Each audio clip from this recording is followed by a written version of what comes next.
Romanos capítulo número 7, verso 14 al 25. Vamos a ir a la parte número 6 de esta serie titulada Desenmascarando el mal que hay en mí. Desenmascarando el mal que hay en mí. Y bueno, a veces nos portamos un poquito faltos de cortesía y se nos olvida que hay gente escuchándonos en el internet a través de la radio que tenemos online. Entonces, por favor, enviémosle un fuerte aplauso a la gente que nos escucha para decirle a ellos bienvenidos, que también se sientan parte aquí de la reunión. Alguien escribió el otro día y dijo, gracias por los aplausos. Entonces, esa persona siempre seguro está pendiente que si le recordamos o que si sabemos que ellos están en sintonía. Hoy vamos a ir entonces a la parte número 6. Vamos a leer siempre esta parte de Romanos 7, porque es importante tener presente el contexto bíblico. Por lo tanto, el problema no es con la ley. El apóstol Pablo viene hablando sobre la ley, la gracia, las obras que no sirven para alcanzar la gracia o el favor de Dios, y que hay un problema en el asunto. Hay un tema ahí que discutir y es el tema del pecado. Por lo tanto, el problema no es con la ley, porque la ley es buena y espiritual. El problema está en mí, dice Pablo. Ahora, aunque el apóstol Pablo está hablando en primera persona, se está hablando de sí mismo, no cabe duda que el apóstol Pablo también está pensando en los creyentes de Roma, a quien le mandó esta carta, pero también está pensando en los creyentes de todos los tiempos. Si no está pensando solo en él. O sea, el problema no es solo de Pablo, el problema es de todos los seres humanos. Así que el problema está en mí porque soy demasiado humano, un esclavo del pecado. Verso 15, realmente no me entiendo a mí mismo, porque quiero hacer lo que es correcto, pero no lo hago. En cambio, hago lo que odio. Pero si yo sé que lo que hago está mal, eso demuestra que estoy de acuerdo con que la ley es buena. O sea, necesitamos la ley. Luego dice, verso 17, entonces no soy yo el que hace lo que está mal, sino el pecado que vive en mí. Yo sé que en mí, es decir, en mi naturaleza pecaminosa, no existe, nada bueno. Quiero hacer lo que es correcto, pero no puedo. Quiero hacer lo que es bueno, pero no lo hago. No quiero hacer lo que está mal, pero igual lo hago. Ahora, si hago lo que no quiero hacer, realmente no soy yo el que hace lo que está mal, sino el pecado que vive en mí. He descubierto el siguiente principio de vida, que cuando quiero hacer lo que es correcto, no puedo evitar hacer lo que está mal. Amo la ley de Dios con todo mi corazón, pero hay otro poder dentro de mí que está en guerra con mi mente. Ese poder me esclaviza al pecado que todavía está dentro de mí. Soy un pobre desgraciado. ¿Quién me libertará de esta vida dominada por el pecado y la muerte? Gracias a Dios, la respuesta está en Jesucristo nuestro Señor. Así que ya ven, en mi mente de verdad quiero obedecer la ley de Dios, pero a causa de mi naturaleza pecaminosa, soy esclavo del pecado. Ahí nos detenemos entonces y el apóstol Pablo nos presenta aquí un argumento, un principio que dice que la razón del pecado o la razón por la que él se encuentra en esa lucha entre el bien y el mal, y que generalmente, dice él, resulta que el mal sale ganando, porque lo que no quiero hacer, lo que odio, finalmente termino haciendo. Dice Pablo que se debe a que mi naturaleza pecaminosa, el mal está en mí, es por causa del pecado que vive en mí, nos dice el apóstol Pablo. Entonces, durante esta serie estamos hablando sobre cómo nosotros los creyentes debemos de confrontar el pecado en nuestra vida. Y hemos puesto una premisa aquí, es que hemos categorizado o esquemizado o puesto dos grupos en relación al pecado. Sin embargo, a los ojos de Dios todo es pecado.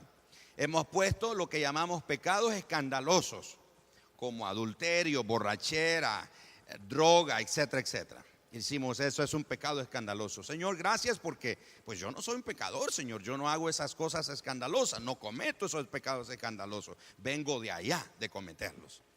Yo hice esos pecados, pero ya no los hago, Señor. Y gracias a Dios. Pero el apóstol Pablo lo que nos está presentando aquí es que nosotros, los creyentes, nunca debemos de cruzar los brazos ni dormirnos en relación al pecado. Porque el pecado, hermanos, en un santiamén, en un abrir y cerrar de ojos, es capaz, tiene el suficiente potencial para apartarnos de ese camino correcto de seguir a Dios, para romper la comunión entre nosotros y el Señor. El pecado tiene ese potencial. Y lo interesante es que ese potencial vive dentro de nosotros. Y Pablo nos está haciendo un llamado para que nosotros nos cuidemos especialmente de esos pecados que nosotros llamamos aceptables o tolerables. No cometemos los pecados escandalosos, pero hay pecados que toleramos en nuestra vida. Hay pecados que llamamos aceptables en nuestra vida y que a nuestro parecer, bueno, Señor, no son como los escandalosos, Señor, pero mira, yo no soy así tanto. Pero igual, a los ojos de Dios, continúa siendo un pecado. Hoy vamos a hablar sobre la causa y raíz de los pecados aceptables. Vamos a aprender cuál es la verdadera causa, cuál es la raíz de esos pecados aceptables en nuestra vida. Ahora, cuando hablamos de los pecados aceptables, hay algunas personas que dicen o piensan que el orgullo es la causa y la raíz de todos los pecados. Mucha gente dice, la causa, la razón, el origen de todos los pecados, de esos pecados aceptables, especialmente esos pecados sutiles en nuestra vida, su causa y raíz de todos ellos es el orgullo. Y dicen, el orgullo, esa es la causa, esa es la raíz de todos los pecados aceptables en nuestra vida. Y si bien es cierto, el orgullo tiene un papel muy preponderante, muy activo en esa expresión de nuestros pecados sutiles, no podemos negar eso. Sin embargo, hay otro pecado que es aún más básico. Es un pecado que es todavía más común y que realmente es la verdadera raíz de todo lo demás en nuestra vida. ¿Y a qué nos estamos refiriendo? Nos referimos al pecado de la impiedad. Se trata del pecado de la impiedad y en mayor o menor grado todos somos culpables de ese pecado. Creyentes o no, somos culpables del pecado de la impiedad. Ahora usted dice, pastor, me está ofendiendo porque me está diciendo impío. Y yo diría, sí, le estoy diciendo impío. Nos estamos identificando como impíos. Ay, me siento ofendido porque nunca me han dicho a mí que soy un impío. Pero vamos a reconocer, vamos a ver hoy al terminar esta plática, que en menor o en mayor grado en todos nosotros hay algo de impiedad. Ahora, nunca pensamos de nosotros mismos como gente impía. Jamás pensamos que nosotros somos impíos. Nunca. Después de todo, somos cristianos. ¿No es cierto? No somos ateos. No somos gente malvada. No somos terroristas. Asistimos a la iglesia. Evitamos caer en pecados escandalosos. Llevamos vidas muy respetables. Así que según nuestro modo de pensar, los impíos son los que viven vidas abiertamente inmorales. Ese es nuestro modo de pensar. Que los impíos son aquellas personas que viven abiertamente vidas inmorales, que no tienen una relación con Dios. Entonces, ¿cómo podemos decir que todos los creyentes somos impíos en cierto grado? Vamos a ver un poco aquí algunos detalles. La impiedad y la maldad son cosas muy diferentes. Fíjese bien, usted podría ser un ciudadano muy amable. Usted puede ser una persona muy amable, puede ser muy respetable, pero al mismo tiempo ser impío. ¿Ah? ¿Cómo? Sí. Amable, respetable, ser una persona bondadosa, pero al mismo tiempo ser impío. En Romanos capítulo 1, verso 18, el apóstol Pablo nos dice, escribió a los hermanos de Roma y les dijo: la ira de Dios se manifiesta desde el cielo contra toda impiedad e injusticia. Cuando hablamos de maldad, hablamos de injusticia. Así que hay una gran diferencia entre la impiedad y la maldad. Ahora, ¿qué cosa es la impiedad? Veamos algunos detalles ahí. La impiedad describe una actitud hacia Dios. La impiedad describe una actitud hacia Dios. En cambio, la injusticia o la maldad se refiere a un pecado que se comete, ya sea en pensamientos, ya sea de palabra o de hecho. Así que un ateo o un secularista declarado que es una persona obviamente impía, tenemos que reconocer eso, pero también lo son muchas personas moralmente decentes, aun cuando afirman que creen en Dios. Entonces, la impiedad lo que hace es describir una actitud hacia Dios. La injusticia o la maldad se refiere a ese pecado que se comete, ya sea en pensamientos, ya sea en hechos, ya sea en palabras. Un detalle más de la impiedad. La impiedad puede definirse como un estilo de vida que no toma en cuenta a Dios. Como un estilo de vida que no toma en cuenta su voluntad, ni su gloria, ni la dependencia de Él. Eso es la impiedad. Ahora, es interesante esto. Así que fácilmente podemos ver que alguien puede tener una vida muy respetable y seguir siendo un impío en el sentido de que Dios es totalmente irrelevante en su vida.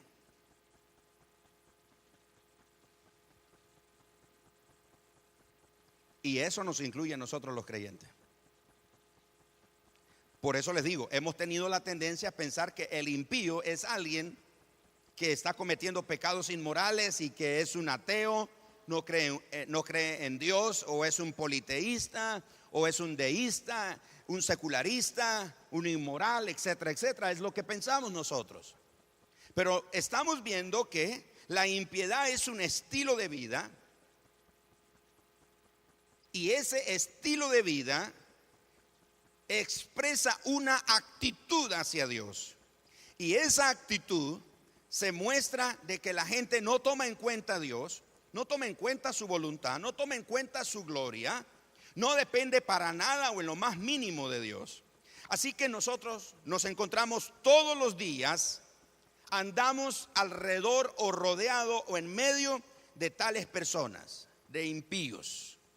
Ahora, puede ser que se trate, repito, de personas amigables. Y dice, mire, yo conozco a alguien, es una persona tan amable, tan cortés, es tan amistosa, es tan bondadosa, es tan cordial. Si puede hacer buenas acciones, lo hace. Bueno, puede ser todo eso. Pero si es una persona que tiene una actitud hacia Dios, todo lo relacionado hacia Dios o todo lo relacionado con Dios en su vida es completamente irrelevante, es un impío. Ahora, hay creyentes que tenemos la misma actitud. Sí venimos a la iglesia, sí cantamos, hacemos cosas de cristiano. Somos líderes, somos pastores, somos siervos, servimos, cantamos, ministramos, enseñamos, diezmamos, ofrendamos, ayunamos, oramos, leemos la Biblia, hacemos todas esas cosas, pero somos completamente impíos. La impiedad galopa en nuestro ser interior porque no tomamos en cuenta a Dios en nuestra vida. Lo consideramos totalmente irrelevante, no pensamos en Él. Ahora, quizás, como dije, vamos a la iglesia varias horas al domingo, pero vivimos el resto de la semana como que si Dios no existiera. Venimos a la iglesia y pasamos un buen par de horas en la iglesia el domingo, pero de lunes a sábado vivimos como completo impíos, como completo ateos, como que si Dios no existiera. Pero el domingo en la mañana, oh, Dios sí existe. Sí levanto las manos, sí abro. Ahora, les voy a decir una cosa. cuando estos muchachos están aquí dirigiéndonos, ministrando en alabanza de oración, ¿sabe por qué algunos no levantan las manos? No es por pena. No es por el que van a decir. ¿Sabe por qué no expresamos alabanzas y palabras de oración? Porque en el transcurso de la semana no pensamos en Dios. ¿Cómo podemos adorar a un Dios en quien ni siquiera pensamos? No tomamos tiempo para orar, no tomamos tiempo para pasar en su presencia, no tomamos tiempo para leer su palabra, no tomamos el momento para escuchar su voz, a ver qué nos habla. Entonces venimos el domingo en la mañana a nuestras reuniones y tratamos de que los que sirven traten de hacer experimentar a Dios. El pastor Rafael nos contó el otro día que estaba terminando de ministrar en una iglesia y un hermano se le acercó y le dijo: pastor Rafael, ¿usted me puede dar una palabra, por favor? Y él le pregunta: ¿una palabra? Sí. ¿Me puede dar una palabra? ¿Qué dice Dios de mí? Y entonces el pastor Rafael agarró la Biblia y le dice: tome, aquí están un montón de palabras, vaya y léalas. Porque la gente, voy a la iglesia a ver qué me dice Dios, a ver qué me habla Dios, a ver si siento escalofríos, a ver si Dios me toca, a ver qué Dios hace, a ver si usa a los muchachos. Hoy no cantaron mi canción preferida y no sentí esas cositas que siento cuando cantan mi canción preferida. No se trata de eso. Cuando venimos a este lugar, se supone que usted y yo hemos estado adorando continuamente al Señor durante la semana. De modo que cuando venimos aquí no nos cuesta levantar las manos, no sentimos vergüenza cuando levantamos la mano. Podemos brincar o podemos saltar o decir palabras. Samuel nos dice: vamos a cantar, vamos a levantar la voz y vamos a decir algo, y todos con la boca cerrada. Sencillamente hemos actuado con una completa impiedad.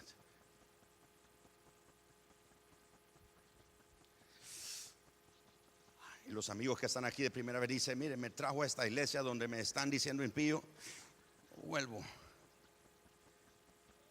Pero yo no lo estoy diciendo a ustedes, se lo estoy diciendo a los creyentes de esta casa. Y sí, también a usted.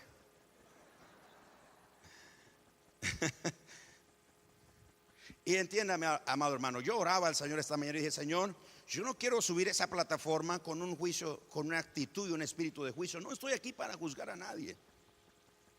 Estoy aquí para mostrarle mi tarea, mi responsabilidad es mostrarle la palabra, es predicarle el evangelio. Y usted toma la decisión si toma la palabra de Dios o deja que pase.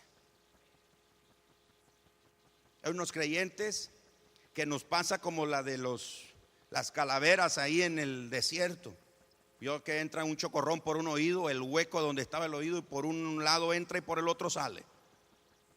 Algunos creyentes oímos la palabra y nos entra por aquí y por aquí nos sale. Y para otros la palabra pasa, aparte de que yo estoy más alto que ustedes, les pasa bien alto. Pero hay gente que está recibiendo. ¿Y sabe qué dice? Mire, el pastor no trajo una buena semilla. El problema no es la semilla, dice el pastor Rafael, el problema es de la tierra. Si su corazón no viene preparado, por muy buena semilla que yo le traiga aquí, nada va a ocurrir en su vida. Ningún cambio va a ocurrir en su vida si usted no prepara la tierra de su corazón. Si no pasa tiempo con Dios, si no lee la palabra. Cuando venimos aquí al culto, digan conmigo: culto. ¿Qué es el culto? La palabra culto lo que habla es el tiempo de adoración o reverencia para Dios. Cuando usted viene aquí, cuando Samuel o los que dirigen dicen: vamos a empezar, el culto no comienza. El culto, la adoración continúa, porque se supone que usted y yo a lo largo de toda la semana estuvimos adorando al Señor.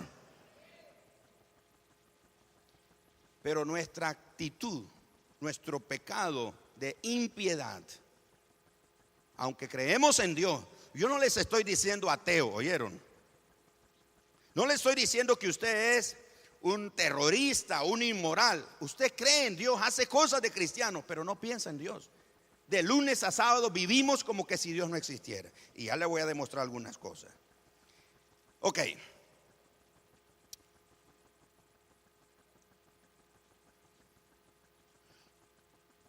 Ustedes no son gente mala. O sea, los que estamos aquí no somos gente mala, pero sí impíos. No somos gente mala. Vuelva a ver al vecino suyo, mírenlo, si tiene casi cara de serafín el hermano. Casi parece serafín el hermano. O sea, no somos gente mala, pero sí somos impíos. Porque no pensamos en Dios. Tenemos una actitud hacia Dios que no es la mejor. ¿Por qué razón? Porque lo triste de todo esto es que muchos creyentes también tendemos a vivir sin pensar en Dios. Quizás leemos la Biblia, oramos unos minutos al empezar cada día, pero al salir a nuestras actividades vivimos como que si Dios no existiera. Raras veces pensamos en nuestra dependencia de Él o nuestra responsabilidad para con el Señor. Podemos pasar horas sin querer, sin siquiera pensar en el Señor. Así que no hay diferencia entre el prójimo amable y decente, pero incrédulo, y nosotros. Dios no figura en sus pensamientos ni en los nuestros. Yo le aseguro que usted tiene buenos vecinos. Todas las mañanas lo saludan. Hola vecino, ¿cómo está? Buenos días. En Navidad le regala galletas o pollo relleno, una catamal, no sé qué. No es amable, nunca lo ha visto haciendo un escándalo en la calle. Dice, mira, ese es un buen vecino, es una buena persona. Es más, nunca le cortaron el agua, a nosotros sí. Se tiene tan buen testimonio ese vecino que dice, wow, no, hombre, esa persona, qué bárbaro. Pero vive su vida sin tomar en cuenta a Dios. Avancemos un poco. El apóstol Santiago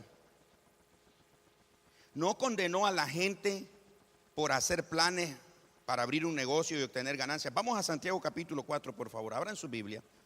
Santiago capítulo 4, versículo 13 al 15. Y vamos a leer este pasaje que es muy interesante. Aplica muy bien a esto que estamos expresando ahora. Santiago 4:13. Presten atención ustedes que dicen, hoy o mañana iremos a tal o cual ciudad y nos quedaremos un año. Haremos negocios allí y ganaremos dinero. Verso 14. ¿Cómo saben qué será de su vida el día de mañana? La vida de ustedes es como la neblina del amanecer. Aparece un rato y luego se esfuma. Verso 15. Lo que deberían de decir es, si el Señor quiere, viviremos y haremos esto o aquello. ¿Qué está diciendo Santiago aquí? ¿Él está condenando que la gente haga planes? No. Ahora, nosotros hacemos planes todo el tiempo, ¿no es cierto? Todos tenemos nuestros planes. Planeamos nuestra vida, nuestra semana, planeamos nuestros estudios, planeamos nuestro trabajo, planeamos nuestros viajes, planeamos todo. Escribimos las cosas. Yo tengo planeado lo que vamos a hacer, lo que voy a hacer ese próximo año que ya está a las puertas. Ya, 2015 ya nos está diciendo adiós. ¿Está el apóstol Santiago diciendo que es malo hacer planes? No, para nada. En ningún momento él está diciendo que es malo. De hecho, porque no podríamos vivir o lograr lo más básico sin algún tipo de planificación. Pero muchas veces actuamos como la gente a la que le escribió el apóstol Santiago. No toman en cuenta a Dios. ¿Y sabe lo más divertido de todo esto? Es que al final, después, cuando las cosas no nos salen como nosotros esperábamos, le reclamamos a Dios.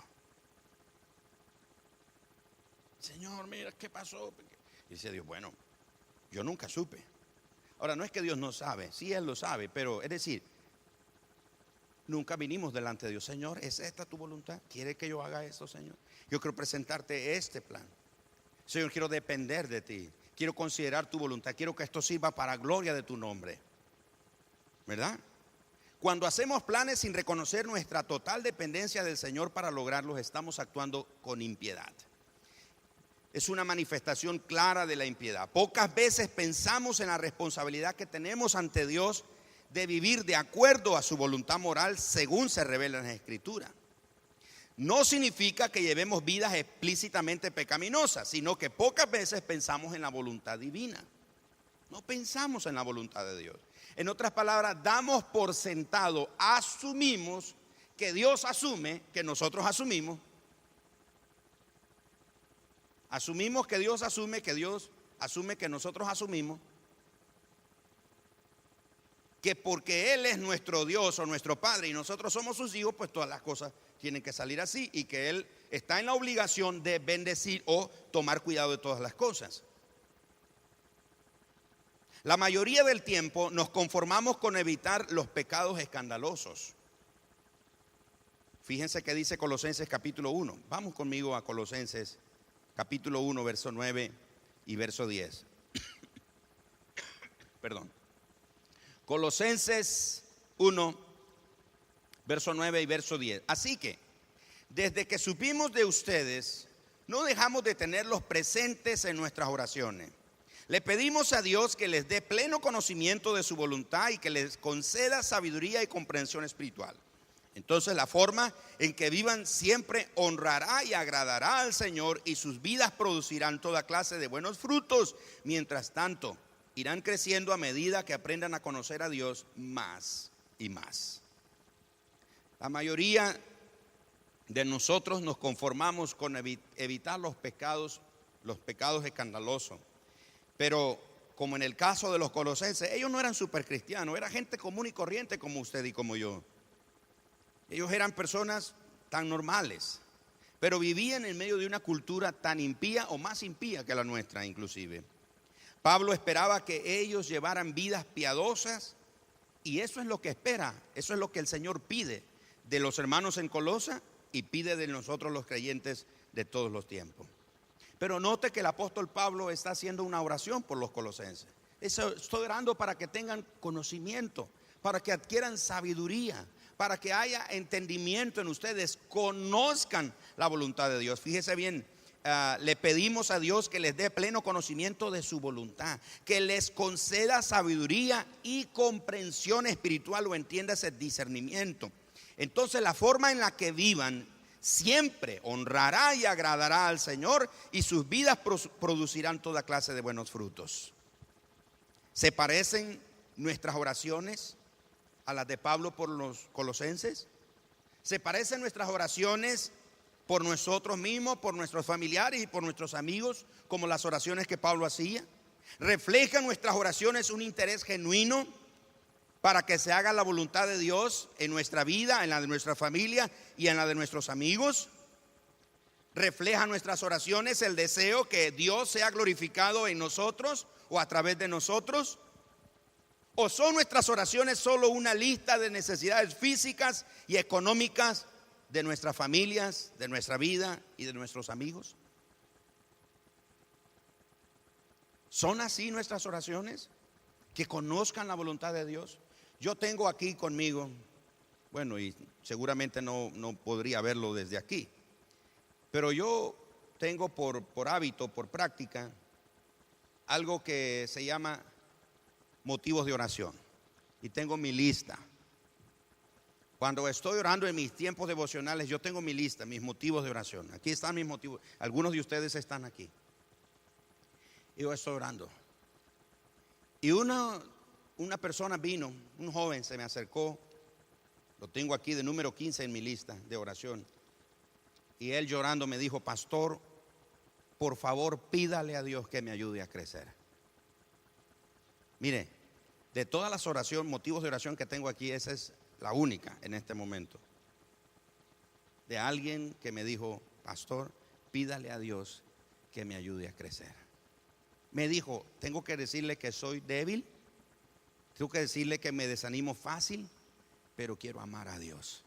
¿Podría usted estar orando por mí? Y yo le dije: mire, le expliqué lo del rey. Le dije: sí, yo voy a orar por ti, pero no vayas al rey. O sea, no esperes que solo yo voy a estar orando por ti. Ora tú también. Es su motivo de oración cuando usted ora por las personas. ¿Por qué ora? ¿Estamos orando para que Dios les dé sabiduría? ¿Estamos orando para que Dios les dé comprensión de la voluntad de Dios? ¿O estamos orando para que el Señor le sane el juanete al hermano Pancho?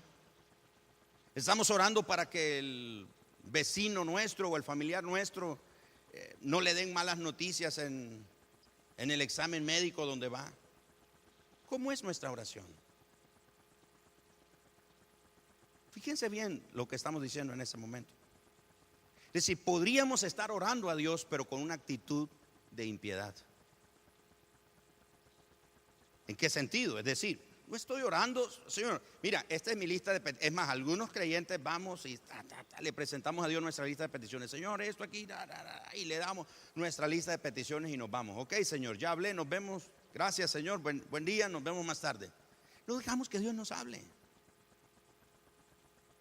Si tuviéramos que presentarle a Dios nuestro motivo de oración, nuestros motivos de oración, dijera: Señor, ¿podrías revisar mis motivos de oración? ¿Cuántos de todos ellos el Señor le pondría un check? ¿O a cuántos del Señor le diría: mira, esto? De nuestra vida personal, por nuestros familiares, por nuestros amigos. Ahora, no es malo, no estoy diciendo que sea malo traer nuestras necesidades temporales delante de Dios. Es más, una de las formas en que reconocemos nuestra dependencia diaria de Dios es precisamente trayendo nuestras necesidades temporales. Pero si eso es todo lo que le pedimos al Señor a orar, estamos tratando al Señor, escuche bien, estamos tratando al Señor como si fuera nuestro sirviente divino. Si solo se trata de pedirle o presentarle nuestras necesidades temporales a Dios, lo estamos tratando a Él como nuestro sirviente divino. No, y no faltamos algunos, ¿verdad? Señor, te lo ordeno. Y me confieso, yo en algunas ocasiones, 1, 2, 3 le contamos a Dios: Señor, a la cuenta de 3 que ocurra tal cosa. Y 1, 2, 3, y como que Dios está, ya lo dijo, voy corriendo. ¿Qué nos ha pasado? Dios no es nuestro sirviente divino. Él es soberano, nosotros dependemos de Él. Tenemos que darle a Dios el respeto y la reverencia que se merece. Algunos aquí teniendo una actitud de impiedad, imagínense contestando su teléfono, contestando chat y respondiendo, jugando en Facebook y haciendo cosas mientras está el mensaje. Yo les digo, a uno les entra por aquí, al otro les sale por el otro lado, porque no entienden, se van. ¿Y de qué habló el pastor? No sé, no me acuerdo, no sé. Somos irrespetuosos de la presencia de Dios. Somos irreverentes de la presencia de Dios. Nos levantamos a cada rato, nos vamos a sentar detrás del muro, nos vamos a sentar debajo del árbol, nos sentamos por todos lados, hacemos cualquier cosa. Se nos olvida que estamos en la presencia de un Dios todopoderoso.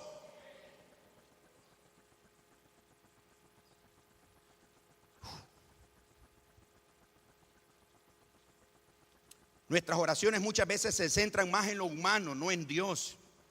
Y en ese sentido somos impíos hasta cierto punto, porque debemos agradar a Dios en todo. Mire lo que dice Colosenses, acompáñame a Colosenses capítulo número 3, versos 22 y 24. Colosenses capítulo 3, verso 22 hasta el verso 24. Esclavos, obedezcan en todos a sus amos terrenales. Traten de agradarlos todo el tiempo.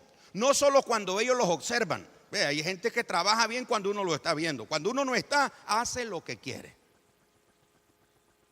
Pastor, pero los miembros de esta iglesia, sí, también los miembros de esta iglesia.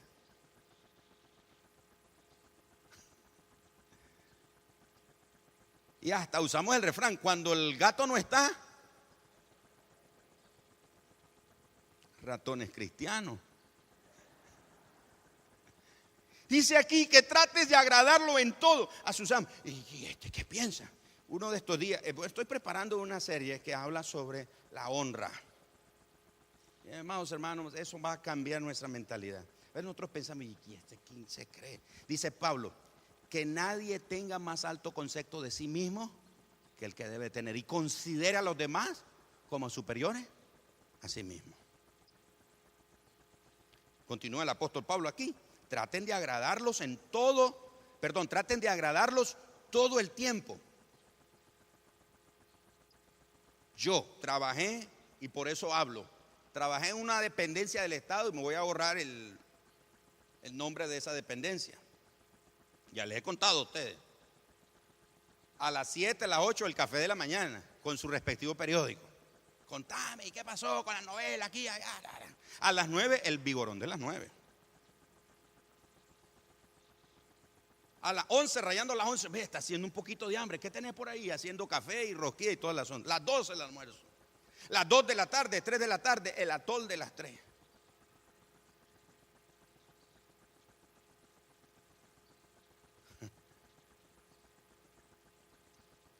Pero cuando decían: ahí viene el jefe, todo el mundo corriendo a sentarse en su escritorio. Y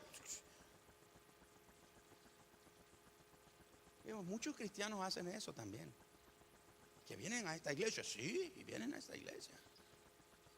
Son impíos. El otro día me dice el hermano Marlon Castillo, ahí está el hermano Marlon. Hermano Marlon, mire, lo invito al viaje de Israel. Dice, pastor, no, mire, me gustaría ir. Dice, pero busque un tiempo que sea de vacaciones, porque si yo me muevo un día, me muevo unos momentos con mi esposa, los muchachos se ponen a bailar. Lo que yo llamo es bailar la manzanilla. ¿Sabe qué es bailar la manzanilla? Andar dando vueltas sin hacer nada. ¿Y qué anda haciendo? Aquí, bailando la manzanilla, por todos lados. Visitando los escritorios y las oficinas de los demás sin ocuparse en sus propias cosas. Eso es bailar la manzanilla. Dice Pablo, mire lo que le dice. Ahora, ¿a quién creen ustedes que le está escribiendo esta carta el apóstol Pablo? ¿A inconversos? No los escucho. Creyentes. ¿Cuántos creyentes hay aquí? Toca al vecino suyo y diga, recibe la palabra. Diga al vecino suyo, habla papá. No, sí, hay hermanos que suelta la siervo y todas esas cosas, ¿verdad? Y ellos no lo obedecen. Bueno, y dice, traten de agradarlos todo el tiempo, no solo cuando los observan. Vean siempre el verso 22. Sírvanlos con sinceridad, debido a una razón, por un motivo, debido al temor reverente que ustedes tienen al Señor. Un momento, quiere decir que cuando yo estoy trabajando, la hermana Jenny trabaja para una compañía, el hermano Francisco para otro, el otro hermano Francisco para otro, el hermano para otro, todos trabajan para una compañía diferente. Cuando usted está trabajando ahí, usted no tiene que trabajar y hacer su trabajo por el salario que le pagan o buscando una promoción. Debe de hacerlo para agradar a Dios en todo. Si usted está en el trabajo donde está buscando una promoción, está perdiendo el tiempo. Tiene los lentes equivocados. Necesita cambiar sus lentes y ponerse los lentes correctos y entender que la razón de ser de usted como un creyente es honrar a Dios, es dejar bien puesto el nombre del Señor en todas las cosas. Entonces, cuando usted está en el trabajo donde está, en la empresa donde usted está, en la compañía donde usted trabaja, hágalo con sinceridad, por causa del temor reverente. ¿Qué quiere decir eso? Por la actitud que tenemos hacia Dios, de que lo que yo hago, Dios lo está viendo todo, Dios oye todo, Dios sabe todo de mí, Él sabe lo que hago, Él conoce mis motivaciones, Dios sabe que lo que estoy haciendo es para honrarlo a Él. Ay, yo iba a meter una carta para que me diera un aumento de salario. No meta esa carta, hombre. Sea fiel en su trabajo. Si tú eres fiel en tu trabajo y tú honras a Dios, le das el lugar que corresponde a Dios, lo tomas en cuenta a Dios, tomas en cuenta la voluntad de Dios y procuras que Dios sea honrado en todo lo que hace. Mira, la palabra de Dios dice que Él honra a los que le honran. Si tú lo honras, Dios te va a honrar también. Pero bueno, no he terminado el verso. Ustedes no me dejan terminar, hermano. El verso 23, trabajen de buena gana. No trabaje pidiéndole permiso a un pie. Soy cristiano, aleluya, gloria a Dios. Esa es una actitud de impiedad. Y sí, que me tienen que pagar. Yo lo que quiero es mi quincena, mi mensualidad. Allá verán ellos cómo hacen para conseguir mi quincena. Yo tengo que tener mi salario. No. Esa es actuar con impiedad. La piedad es tener una actitud correcta hacia Dios. Estoy pensando que en todo Dios es glorificado. Trabajen de buena gana, dice el verso 23. En todo lo que hagan. ¿En cuánto, hermanos? ¿En qué? Servidores que están aquí, hermanos de seguridad, maestros, líderes, todo, hágalo de buena gana en todo. Me preguntó un día de esto otro pastor, me preguntó, pastor, ¿cuánto tiempo invierte usted para preparar un sermón? Yo podría venir aquí, hermano, sencillamente, ir al internet, cristiano.com, y bajarles un mensaje ahí, cualquier cosa, y venir a leérsela y contarles, hermano, el Señor me habló esta madrugada, y dibujársela bonito. Pero yo hago lo mejor de mi trabajo. Yo voy a Mundo de Fe Sur y a veces el auditorio pues obviamente no se compara con el de aquí. Tengo 20, 25 hermanos que me están oyendo, pero yo tengo la actitud como que si ese auditorio está full. Estos hermanitos les voy a dar ahí un enlatado. Es un enlatado, un mensaje o una cosita que escuché por ahí, lo escribí y ahí en la servilleta lo anoté y se lo voy. No, tengo que hacer bien mi trabajo. Recuerden que el Señor, dice el verso 23, como si fuera para el Señor, trabajen de buena gana en todo lo que hagan como que si fuera para el Señor y no para la gente. Recuerden que el Señor los recompensará con una herencia y que el amo a quien sirven es, ¿a quién? Esta versión dice que es a Cristo. ¿A quién le sirve, hermano? No, yo pensé que trabajaba para esa compañía. Armando, tú no trabajas para esa compañía. Trabajas en esa compañía, pero eres un siervo de Cristo. Enrique, Happy, ahí la oficina, en la casa, el otro día me presentó su oficina, hermano, muy bonita la oficina. Pero él trabaja por una compañía. Usted trabaja en esa compañía, pero usted es un siervo de Cristo. Hermano Bismar, trabaja ahí de norte a sur, más en el sur, ¿verdad? Pero es siervo de Cristo. Pastor, yo pensé que el siervo de Cristo aquí era usted. No, ¿y usted qué se cree? Yo no soy siervo de Cristo solamente, todos ustedes son siervos de Cristo. Pastor, gracias a Dios, lo que hago son tamales, también. Yo vendo tortillas, también. Hago helados, también. Donde sea que usted esté trabajando, usted llega una mentalidad, Señor, aquí estoy hoy para agradarte, para servirte. Yo soy tu siervo, Señor. Todo lo que hago es para gloria de tu nombre, Señor. Yo pensé que era para ganarme el arroz y los frijoles. No, es para honrar a Dios en todo. Lo que hagan, háganlo como para Él, Señor, y no para los hombres. A veces los hombres reconocemos y otras veces no. Pero el Señor sí recompensa. Yo me acuerdo, yo estuve en el ejército, en el servicio militar. Y siempre lo digo. No fui, me llevaron. Y estaba en el departamento de armamentos. Un almacén como este y lleno de armas y municiones. Entonces yo tenía que presentar un reporte. Mi jefe, que era un teniente primero, cada vez que llegaba el Estado Mayor del Ejército ahí a Mulucucú para hacer sus evaluaciones, él siempre ganaba el primer lugar. Vamos a llamar al teniente primero. Y ahí pasaba el teniente primero, subía. Y yo esperé ahí en la fila como un clase y soldado, como nos decían a los que llegábamos, un pelón. ¿Sabe por qué nos decían pelón? Porque los peloneaban. Entonces yo un clase y soldado, un pelón, ahí estoy esperando que mi jefe diga, bueno, yo quiero agradecer que ese es mi trabajo, así, pero tengo que reconocer que este muchacho me ayudó. ¿Sabe cuántas veces lo hizo? Ni una vez. Ahora entiendo que lo que yo estaba haciendo era sirviendo a Cristo. Me dijo un día, mira armamento, porque solo armamento me decía, mira, fíjate que esta bodega llena de mechas de lampazo. Yo no sé para qué querían mechas de lampazo en la montaña. Mechas de lampazo y su, ¿cómo se llama? El palo de lampazo, ¿verdad? La escoba, rastrillo, un montón de. Dice, llévalas allá a aquella bodega.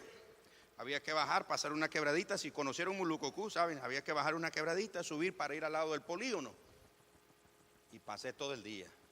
No puede tomar el desayuno, no puede tomar el almuerzo, no puede tomar la cena. Me tomó todo el día, yo solo. Al final del día, ya tarde en la noche, mi jefe llega y dice, pensándolo bien, dice, yo creo que se ve mejor allá. Llévatelo para allá. ¿Qué? Yo, un cristiano, siervo de Dios, un aleluya, santo y todas esas cosas.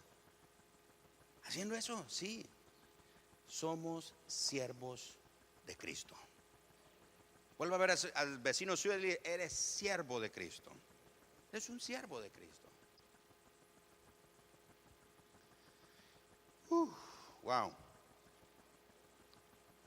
La exhortación de que trabajen de buen ánimo como para el Señor y no para los hombres establece el principio que debemos esforzarnos para vivir piadosamente. Pero ¿cuántos creyentes desean vivir bajo este principio toda su vida? ¿No es verdad que en algún lugar de ellos desempeñan su trabajo como los impíos, que lo hacen para sí mismos, o para que los asciendan o para que les aumenten el sueldo, sin intentar agradar a Dios? Y hay gente que para poder promoverse le bota el piso a cualquiera. Mi esposa me comentó uno de estos días la experiencia de alguien aquí en la iglesia que le pasó una situación difícil, una injusticia. Yo dije a mi esposa, bueno, es increíble, uno da ganas y dice, ay Señor, mira, como los hijos del trueno, que caiga fuego, Señor. Calma. Dice, por eso el Señor dijo, no se vengan ustedes mismos, dejen lugar a la ira de Dios. Yo pagaré, dice el Señor. No, pastor, que usted no sabe lo que me dice. Mire, hermano, yo le contara lo que me han hecho, lo que he tenido que vivir. Con algunos yo estoy esperando todavía sentado que Dios se encargue. Con otros yo vi que Dios se encargó bien rápido del asunto. Y dije, ay Señor, wow. Y en la forma en la que Dios trató con ellos, si Dios me lo hubiera dejado en mis manos ese asunto, posiblemente no se hubiera comparado en la forma en que Dios trató a esa persona. ¿Por qué Dios no nos da a nosotros el permiso de juzgar o de vengarnos? Porque o seríamos más buenos tratando de ser más buenos que Dios, o se nos pasaría la mano. Pero Dios dice, no, déjenme ese asunto a mí, yo me encargo. Yo sé de una familia aquí en la iglesia, creo que está por aquí el hermano Roberto y Silvia, ¿no? Estoy enterado un poco de las cosas que les pasaron. Y seguramente alguno otro de ustedes también han enfrentado situaciones. No se preocupe, Dios es fiel. Dios se va a encargar de todo. No haga las cosas para tratar de agradar a los hombres o para tratar de buscar un punto a su favor. Haga todo para agradar al Señor. Al estar aquí delante de ustedes, yo no quiero quedar bien con ustedes. Esa no es mi tarea es quedar bien con el Señor. Y si usted tiene algún problema con lo que escuchó, entiéndase con el Señor, no conmigo.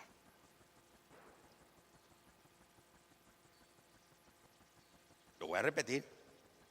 Si hay algo, ay, sentí que el pastor me machucó el callo, ya no lo voy a saludar al pastor. Ese es su problema. Entiéndase con Dios. Ya se vino el hermano Dayton.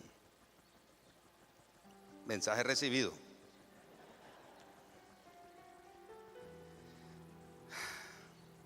Todo lo que hagamos, hagámoslo para la gloria del Señor. ¿Cuántos están de acuerdo? Ese es el distintivo de una persona piadosa. Lo que hace, lo hace para la gloria del Señor. ¿Qué significa hacer todo para la gloria de Dios? Significa dos cosas. Primero, que deseamos hacer todo lo que le agrada a Dios. Nuestro anhelo es que Él esté satisfecho con la manera en la que llevamos a cabo nuestras actividades cotidianas. Segundo, deseamos que todas las actividades del día honren a Dios antes que a los demás. Mateo 5:16, Jesús dijo: así alumbre vuestra luz delante de los hombres, para que vean vuestras buenas obras y glorifiquen así a vuestro Padre que está en los cielos. Si todas las personas con quienes se relaciona en el transcurso de un día normal supieran que usted confía en Cristo como su Señor y Salvador, ¿trataría que sus palabras y sus acciones glorifiquen a Dios delante de ellos? Una evidencia más clara de nuestra impiedad es nuestro raquítico deseo de desarrollar una relación íntima con el Señor. Alguien puede ser moral y correcto y estar ocupado en el servicio cristiano, pero aún así puede estar mostrando poco o ningún interés en tener una relación íntima con Dios. Para la persona piadosa, Dios es el centro y el punto focal de su vida. Toda circunstancia, toda actividad, sea temporal o espiritual, Él la concibe a través de su vida centrada en Dios. Pero una vida tal solo puede desarrollarse en el contexto de una relación personal con el Señor. Nadie puede desear genuinamente agradar o glorificar al Señor mientras no tiene una relación personal con Él. Así que no hay creyente que no sea completamente piadoso, ya que todos tenemos algo de impiedad. La pregunta que debemos hacernos es: ¿cuán impío soy? ¿Cuánto tomo en cuenta a Dios en mi vida? ¿Cuántas actividades diarias realizo que no tienen relación absoluta con el Señor? La piedad y la impiedad son los extremos en una línea, y todos estamos en un punto entre ambas. Estamos entre la piedad y la impiedad. Aquí en la tierra solo Jesús vivió completamente una vida piadosa. La pregunta es: ¿en qué posición me encuentro entre esos dos extremos, entre la piedad y la impiedad? Recuerde, la piedad es tener una actitud correcta hacia Dios. Pienso en Él, busco su voluntad, quiero agradarlo en todo a Él, quiero que lo que hago glorifique su nombre. La impiedad es: no tomo en cuenta a Dios, no tomo en cuenta su voluntad, no busco su dirección. Lo que quiero es agradarme a mí mismo. Estoy pensando en las cosas temporales y no pienso en Dios. Creo en Él, pero no pienso en Él. Creo en Él, pero no tomo en cuenta su voluntad. Creo en Él, pero no tomo en cuenta lo que Él piensa. Creo en Él, pero no leo su palabra. Creo en Él, pero no sigo su escritura, etcétera, etcétera. Porque hay muy poca diferencia entre los patrones de conducta de los creyentes y de los que no son creyentes. Con toda seguridad es por el hecho de que pasamos muy poco tiempo pensando en Dios, o en cómo podríamos agradarlo, o en cómo podríamos agradarlo. No significa que de manera consciente o deliberada saquemos al Señor de nuestros pensamientos. Sencillamente lo ignoramos y pocas veces pensamos en el Señor. El pecado básico es la impiedad, y que es más común que el orgullo.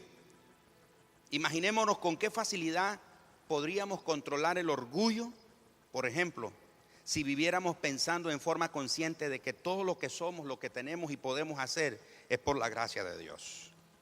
El orgullo de creernos muy justos, uno de los pecados más aceptables, más comunes, es el resultado directo de una manera impía de pensar. En otras palabras, el orgullo es el resultado de una manera impía de vivir y de pensar.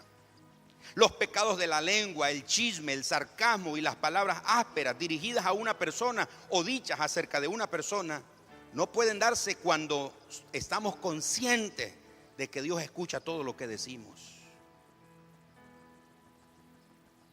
Cuando un creyente anda de chismoso, una persona anda metida en cuento, en chisme y murmurando y eso, ¿sabe qué? Es un creyente impío. No toma en cuenta a Dios, no se acuerda que Dios todo lo ve, que el Señor está ahí en medio de él escuchando todo. La razón por la que pecamos con nuestra boca se debe a que somos impíos en cierta medida. No pensamos en vivir cada momento en la presencia del Señor Todopoderoso, que todo lo ve y todo lo oye. Lo que yo oigo, lo que yo digo de esta persona, de ella o acerca de ella con otra persona, Dios lo está oyendo, Dios lo ve.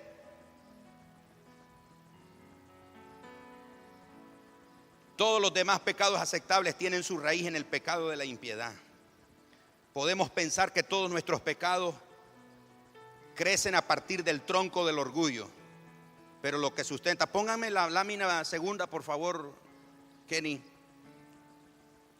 Pero lo que sustenta la vida de un árbol son las raíces, y en este caso la raíz es la impiedad. Esta es la que en primera instancia produce los pecados. Segunda, el árbol. Gracias. ¿Cómo podemos confrontar el hábito de impío de pensar? ¿Cómo podemos ser más piadosos cada día? El apóstol Pablo le dijo a Timoteo en 1 Timoteo 4:7, ejercítate para la piedad. Ejercitarse da la idea del atleta que practica todos los días para prepararse a las competencias.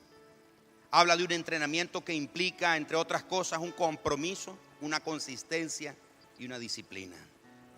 Para crecer en piedad debemos comenzar reconociendo nuestra necesidad de crecer en ella.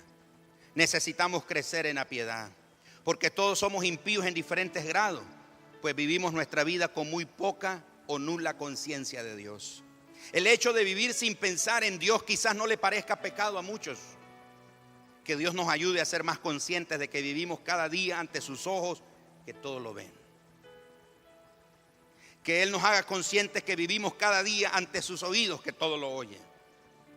Aunque no pensemos en Él, Él sí está consciente de nosotros. Aunque no pensemos en Él, Él sí ve todo lo que hacemos. Aunque no pensemos en Él, Él sí escucha todo lo que decimos. Aunque no pensemos en Él, Él sí sabe todo lo que pensamos. Aunque no pensemos en Él, Él sí conoce nuestras motivaciones. Así que tratemos de vivir tan conscientes de Él como de nosotros mismos. Les regalo un par de citas bíblicas, por favor, para que las lea, las medite en su corazón, en su casa, y trabaje en este asunto de la piedad. Salmos 27:4. Salmos 42, 1 y 2. Salmos 63, 1. Primera de Corintios 10, 31. Colosenses 1, 9 y 10. Colosenses 3, 22 al 24. Y finalmente, Primera de Timoteo 4, 7 al 8.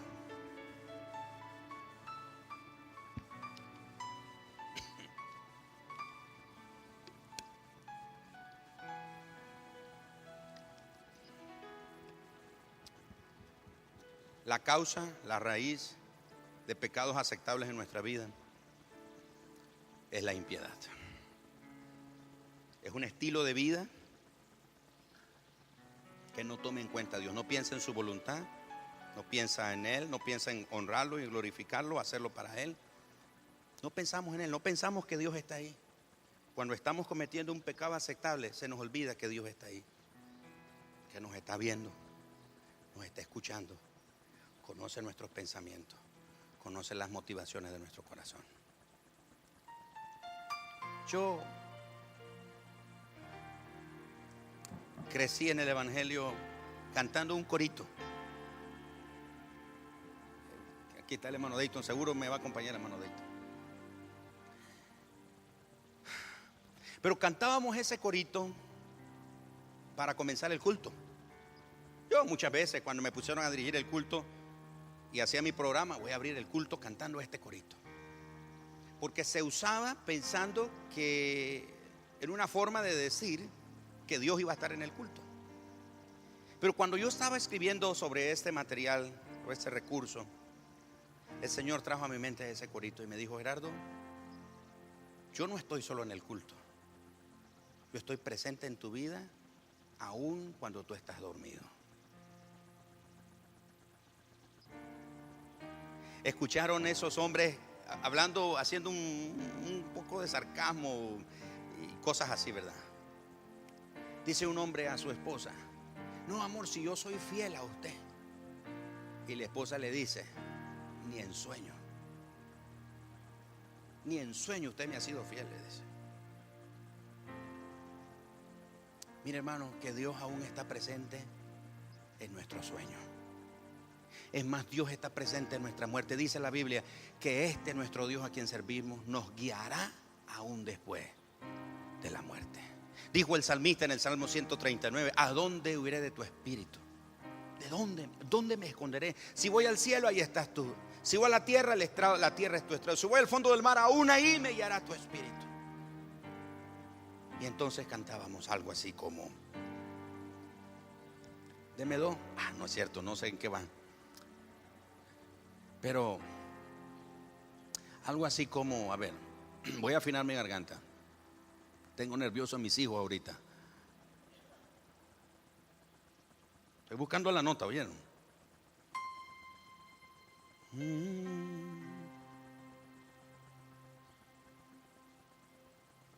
Dios, tan cierto como el aire que respiro, tan cierto.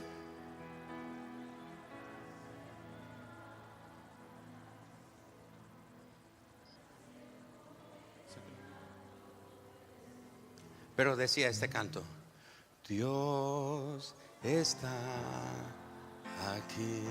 ¿Cuántos se acuerdan? ¿Lo cantamos? Ah, pero lo cantamos para abrir el culto, para decir que Dios está ahí. ¿Qué pasó? ¿Será que Dios se quedó a la hora que terminó el culto y nos fuimos? Y de lunes a sábado Dios no está ahí, Dios no está oyendo lo que hablo, Dios no está viendo lo que estoy viendo, Dios no está conociendo lo que pienso y las motivaciones de mi corazón. Claro que sí, Dios está ahí siempre. Tener una vida de impiedad, ser un cristiano impío, es decir, que creo en Dios, pero vivo como que si Él no existiera.